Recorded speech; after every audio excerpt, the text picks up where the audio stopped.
All right, today we're talking about confidence intervals and margin of error. And I wanted to start today by talking about the normal distribution that we talked about last week. Remember last week we said that in a normal distribution, 95% of our values were going to be within 2 standard deviations of the mean.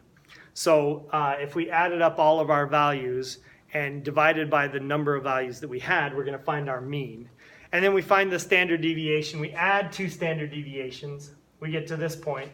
We subtract 2 standard deviations. We get to this point. And 95% of our values are going to be between those 2 points. All right. So confidence interval and margin of error are very similar. Except that now we're talking, this normal distribution is what we call a sampling distribution. And sampling distribution works like this. Let's say that I want to know what percentage of Higley High students like math. Well, there's 2,000 students at Higley, so I'm not going to go out and ask all of them. I'm going to take a poll. Let's say I poll 100 people. And remember from our previous discussions, we want to make sure that our poll is that our sample is a truly random sample. It's a representative sample of the whole population of Higley. And if I do that right, then I should get a result that's very similar to the whole. Let's say that I get 60%. 60% of students like math.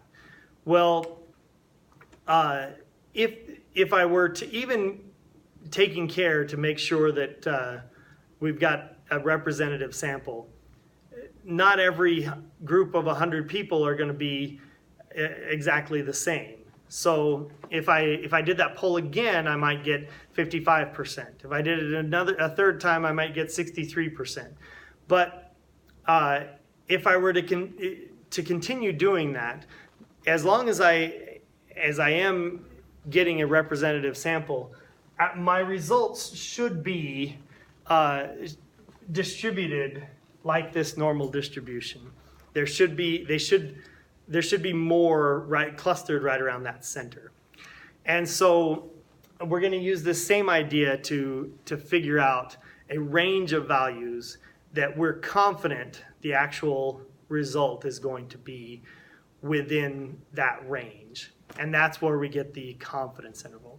So we're not talking about standard deviation with this. Instead, we're talking about margin of error.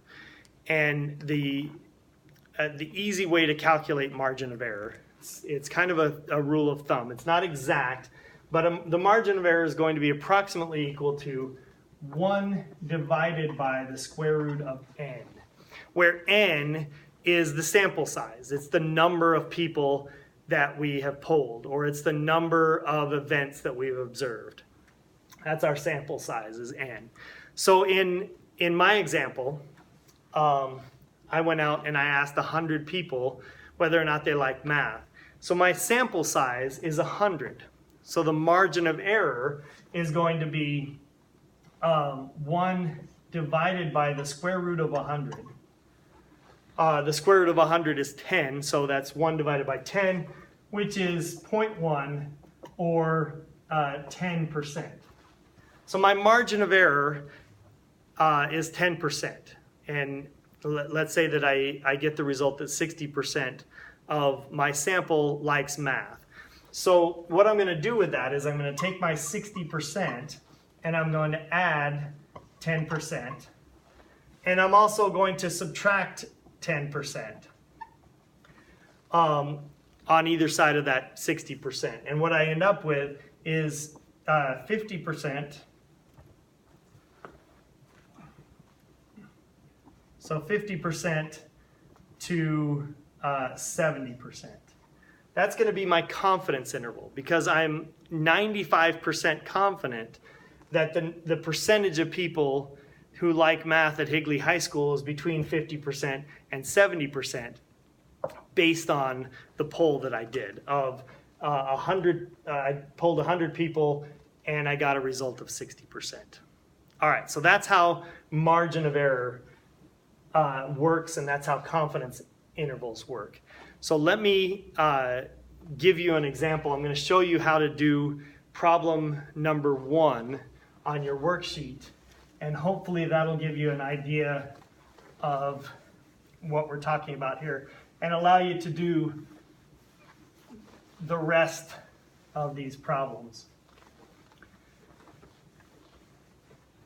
All right, so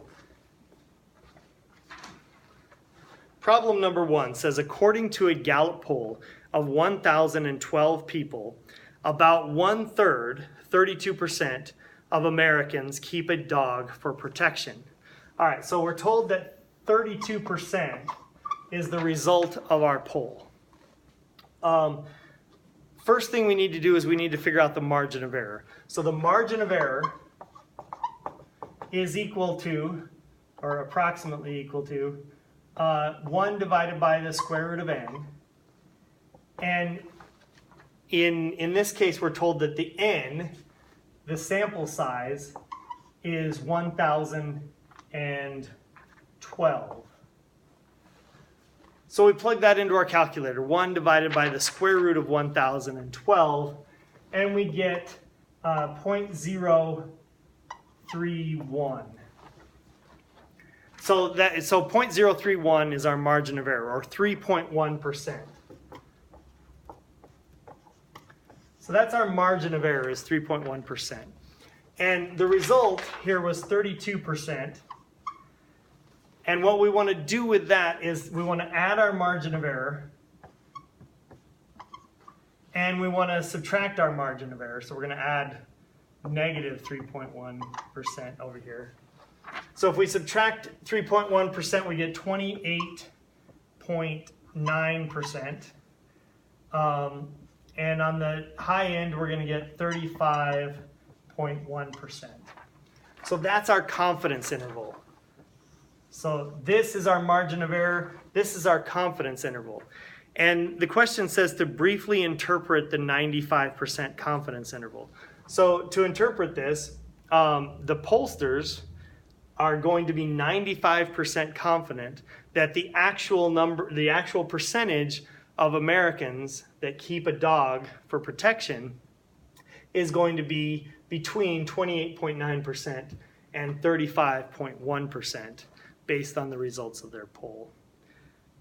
All right, hopefully that has given you a start on confidence intervals and margin of error, and that you can use that to do the rest of these problems. Good luck.